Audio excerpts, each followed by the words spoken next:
مجھے سرکاری ہسپتالوں سے ڈر لگتا تھا کہ شروع سے ہی امیر گھرانے میں پلی بڑھی تھی۔ ہمیشہ پرائیویٹ ڈاکٹر کے پاس آنا جانا ہوتا تھا۔ میں نے کبھی سرکاری ہسپتال کا منہ نہ دیکھا تھا۔ پھر مجھے خواتین کے امراض کے لیے موجود ڈاکٹر سے ویسے بھی ڈر لگتا تھا، تو میں نے اپنے شوہر سے کہہ رکھا تھا کہ جب بھی کوئی ایسی ویسی بات ہوگی مجھے آپ میری مرضی کے ہسپتال میں لے جائیں گے، پھر چاہے وہاں پیسے کم لگے یا زیادہ، یہ آپ کا سر درد ہوگا۔ ماجد بھی اس حساب کی پرواہ نہیں کرتے تھے۔ تبھی وہ مجھے اس ڈاکٹر کے پاس لے گئے، لیکن وہاں رش تھا، ہمیں جگہ نہ ملی تو دوسرے کلینک آ گئے۔ یہاں پر موجود ڈاکٹر نادیہ نے میرا چیک اپ کیا۔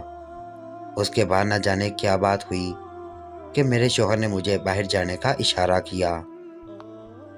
مجھے حیرت ہو رہی تھی کہ میرے شوہر نے مجھے ہی کیوں باہر بھیج دیا، لیکن اس کی وجہ بعد میں سمجھ آئی۔ وہ اترے ہوئے چہرے کے ساتھ کمرے سے باہر آئے۔ میں ان سے پوچھتی رہ گئی، بتائیں نا کیا بات ہے؟ ماجد مجھے پریشانی ہو رہی ہے۔ ماجد کا چہرہ اترا ہوا تھا، وہ کچھ بتا نہیں پا رہے تھے۔ انہوں نے کہا گھر چل کر سب بتاؤں گا، فی الحال میں نہیں چاہتا کہ تمہاری طبیعت خراب ہو۔ مجبوری میں ان کے ساتھ گھر واپس آ گئی۔ گھر آ کر انہوں نے مجھے بتایا کہ میں کبھی ماں نہیں بن سکتی۔ میرے شوہر ماجد کے منہ سے یہ بات سن کر میرا تو کلیجہ کٹ گیا، اور چاہے کوئی شہزادی ہی کیوں نہ ہو، خوبصورتی میں کوئی ملکہ ہی کیوں نہ لگتی ہو، لیکن جب تک اس کے ہاں اولاد پیدا نہ ہو اس کی کوئی قدر و قیمت نہیں رہتی، اور یہی دکھ مجھے بھی ستا رہا تھا۔ میں اپنے شوہر سے یہ باتیں کر رہی تھی کہ مجھے دروازے پر کسی کی آہٹ کا احساس ہوا۔ دیکھا تو اماں ہاجرہ پیچھے کھڑی تھیں۔ اماں ہاجرہ میری ساس تھی، ان کو میں بچپن سے ہی اماں ہاجرہ کہتی آئی تھی۔ اماں ہاجرہ اور کہاں میری شان و شوکت والا گھر، وہ تو میرے گھر میں ایک معمولی سی ملازمہ تھی۔ میں نے ہی ان کے بیٹے کو پسند کیا تھا، جس کے بعد آج میں ان کے گھر پر رول رہی تھی۔ ان لوگوں نے شادی کی تقریباً 6 مہینے بعد ہی میری بے قدری شروع کر دی۔ مجھے یاد آنے لگے اس گھر میں پہلی بار دلہن بن کر آئی تھی۔ میرے سر پر ماں باپ کا سایہ نہیں، ان کی دعاؤں کا ساتھ نہیں تھا، بلکہ ان کی ناراضگی اور خفگی کے لے کر اس گھر میں داخل ہوئی تھی۔ اماں ہاجرہ کا بیٹا ماجد ہمارے گھر میں ملازم تھا۔ یہ دونوں ہی دل جمی سے کام کرتے تھے۔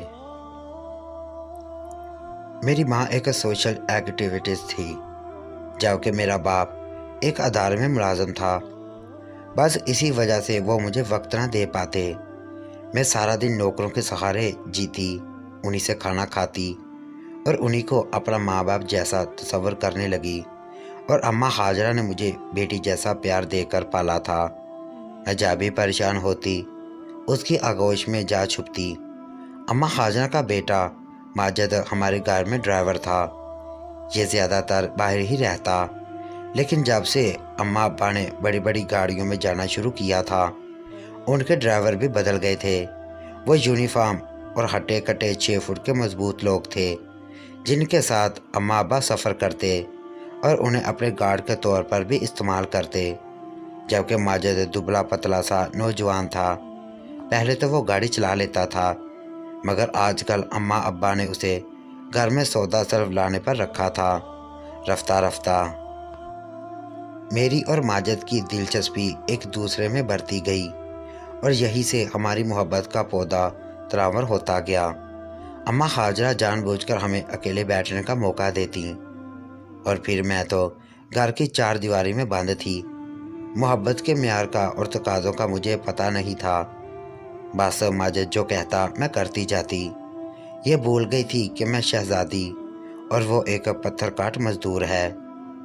میں نے اس بات کو بھی نظر انداز کر دیا اور ماجد کے پیار میں کھوتی چلی گئی، یہاں تک کہ بات شادی تک آ پہنچی۔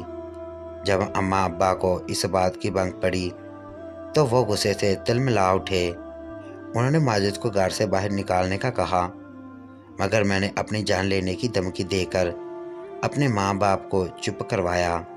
بالاخر اماں ابا اپنی رسوائی کے ڈر سے میری شادی ماجد سے کرنے پر راضی ہو گئے،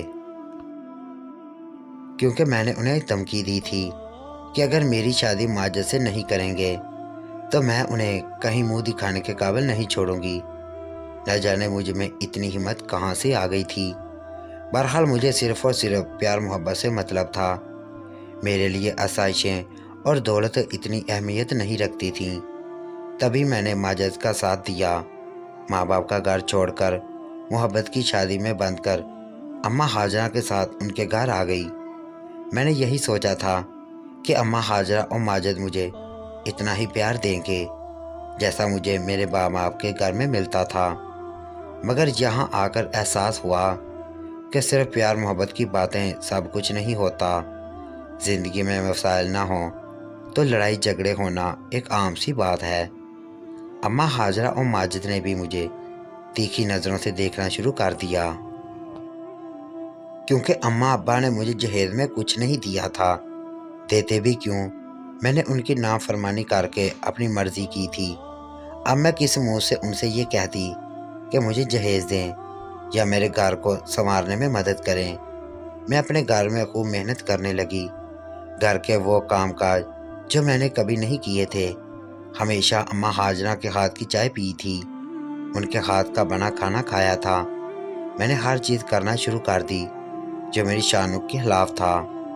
یہاں آ کر میں نے اماں ہاجرہ اور ماجد کو خوش کرنے کے لیے اپنے سبھی امیرانہ طرز طریقے چھوڑ دیے تھے، مگر اس سے بھی اماں ہاجرہ اور ماجد خوش نہ ہوئے۔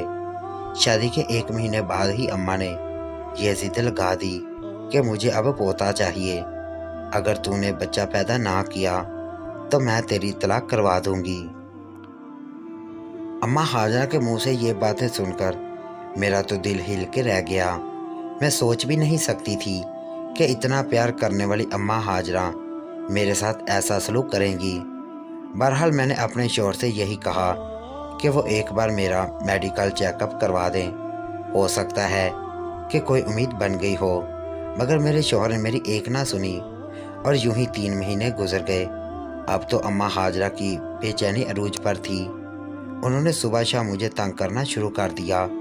میں روتی اور اپنے ماں باپ کو یاد کرتی تو وہ مجھے اور زیادہ تانے دیتی، کہتی کہ تو نے میرے بیٹے کو پھنسا لیا، اگر یہ سب تیری مرضی سے نہ ہوتا تو آج میرا بیٹا کسی اچھے گھر کی لڑکی بیاہ کر لاتا جو گھر کے کام بھی کرتی اور اولاد بھی پیدا کرتی، اور بچے کے لیے ماجد ڈاکٹر سے چیک کروانے گئے تھے، جس کے بعد ڈاکٹر نے مجھے یہ بری خبر سنائی کہ میں کبھی ماں نہیں بن سکتی۔ اس بات نے مجھے اندر سے توڑ کر رکھ دیا تھا، اور ستم یہ کہ اماں ہاجرہ نے یہ سن لیا تھا۔ وہ یہ سنتے ہی کمرے کے اندر آ گئی۔ ماجد تو نے مجھے بتایا کیوں نہیں کہ یہ بنجر زمین ہے؟ تو مجھے بتا دیتا تو میں اسے کبھی اس گھر میں داخل نہ ہونے دیتی۔ میں تو پہلے ہی جانتی تھی کہ اس کی ماں کی بھی ایک ہی اولاد تھی، تو یہ کیسے بچہ پیدا کرے گی؟ اماں ہاجرہ میرے ماں باپ کے خلاف زہر اگلنے لگی۔ میں حیرت سے ان کا منہ تکنے لگی۔ میرے پاس اور کوئی بھی چارہ تو نہیں تھا۔ یہ لوگ میری اپنی مرضی سے میری زندگی میں آئے تھے۔ اماں ہاجرہ نے مجھے تانے کوسنے دے کر اس قدر ذلیل اور رسوا کیا کہ میری آنکھوں سے آنسو بہنے لگے۔ ماجد نے بھی میرا ساتھ نہ دیا۔ تب انہوں نے انوکھا فیصلہ سنا دیا۔ اگر مجھے تھوڑے دن میں کوئی امید سنائی نہ دی تو میں اپنے بیٹے کی دوسری شادی کر دوں گی۔ اماں ہاجرہ کی یہ بات سن کر میرا دل کانپ کر رہ گیا تھا۔ ماں باپ کے علاوہ اب میرا سہارا صرف یہی لوگ تھے، اور یہ بھی مجھے اپنے گھر سے نکالنے کی باتیں کر رہے تھے۔ اس دن میں بہت روئی، اللہ تعالیٰ سے لاکھ دعائیں کیں کہ وہ مجھے صحیح راستہ دکھا دے۔ پھر وہ 1 مہینہ بھی گزر گیا۔ میں اور ماجد بیٹھے باتیں کر رہے تھے کہ اماں چائے اور پراٹھا لے کر کمرے میں داخل ہوئی۔ آج انہوں نے صرف 1 پراٹھا رکھا تھا جو کہ ماجد کے لیے تھا، چائے کا بھی 1 ہی کپ تھا۔ انہوں نے سامنے بیٹھ کر اپنے سر سے چادر اتار کر اپنے بیٹے کے قدموں میں رکھی اور بولی، بیٹے اگر آج تو نے میری بات نہ مانی تو میں تجھے کبھی بھی اپنا حق نہ بخشوں گی، یہ تجھے آباد نہیں ہونے دے گی۔ تو इससे बाप नहीं बन सकता। मैं तेरी दूसरी शादी करवाऊंगी। बेटा इसे अभी और इसी वक्त तलाक दे दे, वरना अपनी माँ का मरा हुआ मुंह देखेगा। अम्मा हाजरा की ये बात सुनकर मेरा तो दिल हिल गया। मैंने अम्मा से मिन्नतें करना शुरू कर दी कि वो मेरी तलाक की बात ना करें। मैंने अपना घर आबाद करने के लिए बहुत मेहनत की थी, अपने माँ बाप को छोड़ा था, मगर अम्मा हाजरा को कोई फ़र्क ना पड़ा। वह रोती आंसू बहाती अपने बेटे को कायल करने की कोशिश करती रही। मैं एक जगह बैठी उनका चेहरा देख रही थी कि कितनी संग दिल और बदबख्त औरत है कि किसी का घर बर्बाद करके अपनी अना को तस्कीन पहुंचा रही है। अम्मा के कहने पर मेरा शौहर शायद तलाक के अल्फाज मुंह से निकाल ही देता कि घर के दरवाजे पर जोर से दस्तक होने लगी। सबका ध्यान मुझसे हटकर दरवाजे की तरफ चला गया। अम्मा हाजरा खुद कदम उठाती बाहर जाकर दरवाज़ा खोलने लगी और फिर चहकती हुई अंदर आई।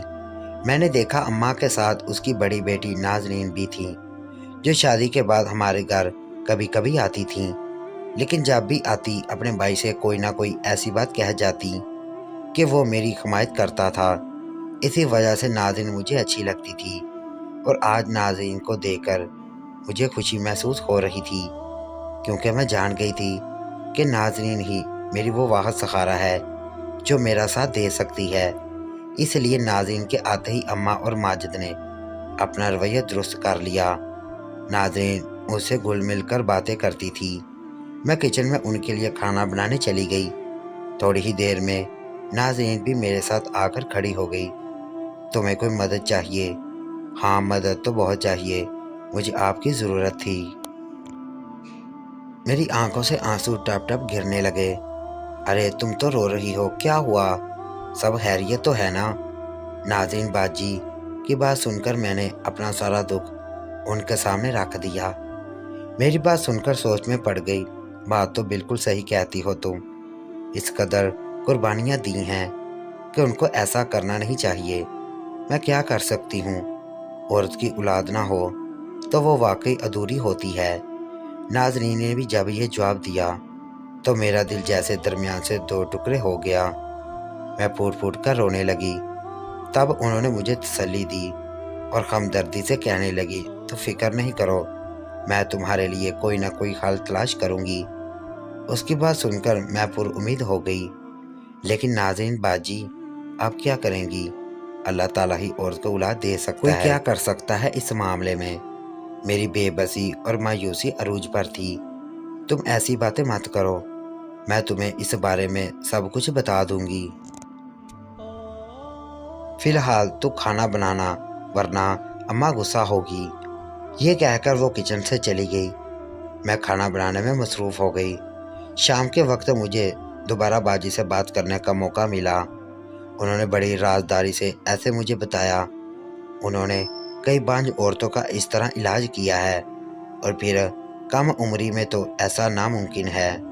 लेकिन एक मसला है, नाज़रीन बाजी ने कहा। वो क्या? तुम्हें मुझे 50,000 रुपये का बंदोबस्त करके देना होगा। मैं तुम्हारे लिए इलाज कर सकूंगी, क्योंकि इसमें जो चीज़ें इस्तेमाल होती हैं वो बहुत महंगी हैं। उनके बगैर तो ये मुमकिन ही नहीं कि तुम अपने लिए औलाद का सोचो भी। नाज़रीन बाजी की बात सुनकर मेरा तो दिल दुखने लगा। मैं 50,000 रुपये कहाँ से लाऊंगी? बात पहले की होती तो और मामला था। अब तो माँ बाप मेरी शक्ल भी देखना नहीं चाहते थे। बाजी, मैं 50,000 कहाँ से लाऊंगी? देखो, तुम्हारी ज़िंदगी का मसला है, तुम जहाँ से चाहो इकट्ठा करो। अगर तुम ये कर सकती हो तो मैं तुम्हें शर्त लगाकर कहती हूँ कि तुम 1 महीने में माँ बन जाओगी। बाजी के लहजे में इस कदर अतमाद देखकर मैं मुतासर हो गई।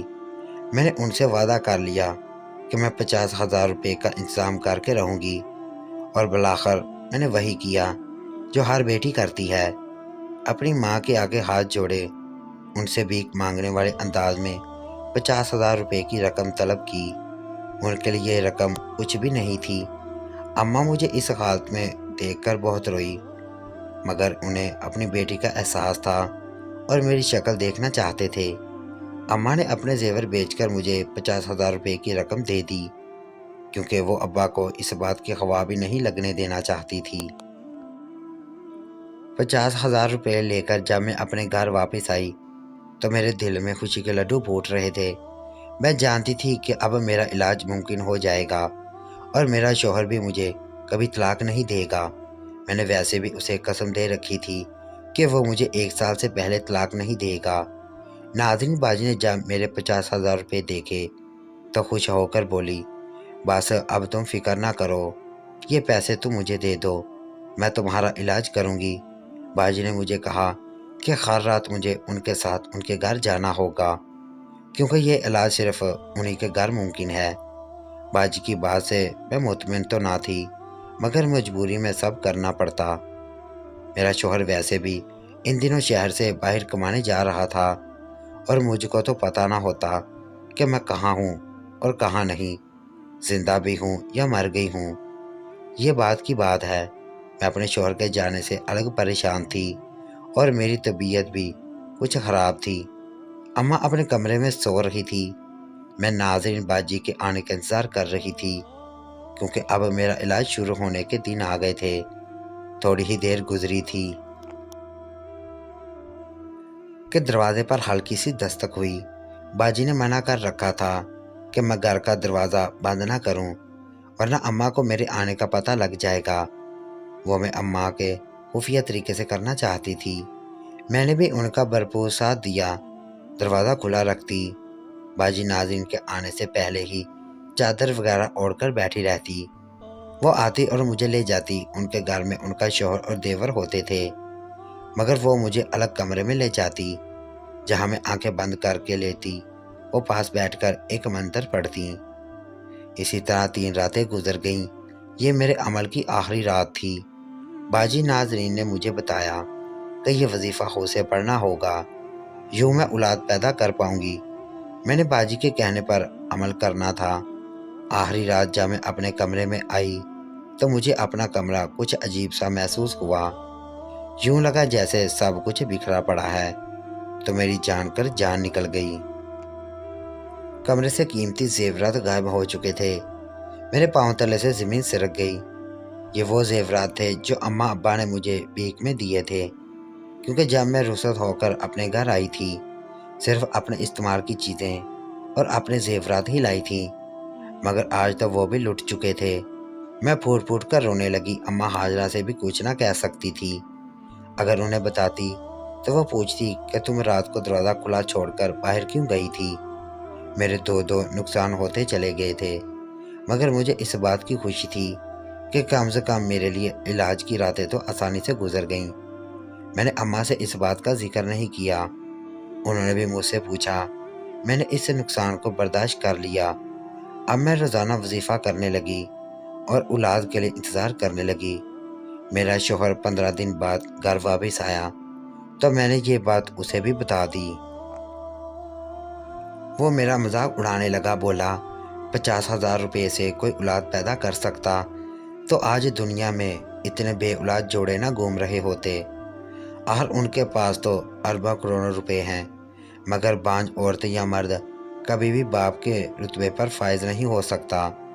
तुम इस सब को भूल जाओ, मैं तुम्हारा साथ दूंगा, तुमको तलाक नहीं दूंगा।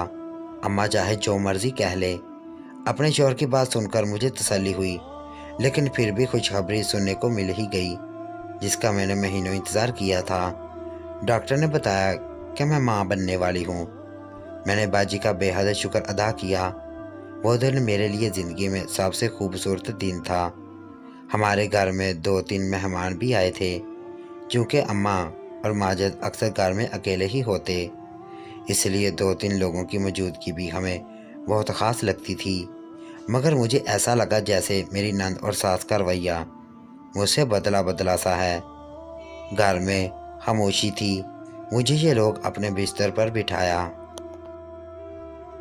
मेरे पास तो माजिद भी नहीं आए, हालांकि उनको इस खबर से खुश होना चाहिए था। मैं इस बात की तौक़ा लगाए बैठी थी, सब मेरे आसपास जमा हो गए, मुझसे खुशी का इजहार करेंगे, मगर कोई मेरे कमरे में नहीं आया। मजबूरी में खुद ही उठकर बाहर गई। देखा تو सब लोग मेरे साथ के कमरे में बैठे बातें कर रहे थे कि इसका जवाब ना पाकर मैं अभी अम्मा के कमरे की तरफ जाने लगी, मगर उनकी बातों में अपना नाम सुनकर मैं चौंक कर दरवाजे के बाहर ही खड़ी हो गई। देखूं तो सही क्या बातें करते हैं। यही सोचकर मैंने अंदर न जाने का फैसला किया। तब मेरे कदमों तले से ज़मीन निकल गई। सब लोग मेरा मजाक उड़ा रहे थे। मेरी नंद ने मुझसे 50,000 रुपये महज अपने घर की मदद के लिए लिए थे, और इसलिए भी ताकि मेरा शौहर अपना कारोबार सेट कर सके। दरअसल जब मैं डॉक्टर के पास गई थी तब मैं उम्मीद से थी। मेरे शौहर ने मुझसे झूठ बोलकर मुझे भी नंद के हाथों जलील व रसवा करवाया, और मेरी नंद का अमल भी सिर्फ और सिर्फ झूठ पर मबनी था। मेरे जेवरात मेरी सास ने अपनी मर्जी से चुराए ताकि कुछ शिकवा भी ना कर सकूं।